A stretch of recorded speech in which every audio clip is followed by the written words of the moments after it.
In more news from the courts, the legal team representing Constable Noel Maitland, who is charged with the murder of his girlfriend Donnelly Donaldson, this morning aborted its renewed bail application in the Home Circuit Court.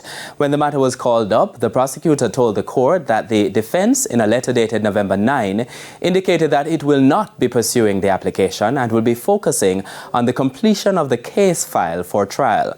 As it relates to the case file, the prosecution told the court that statements from 3 witnesses are not forthcoming and the matter will proceed without them.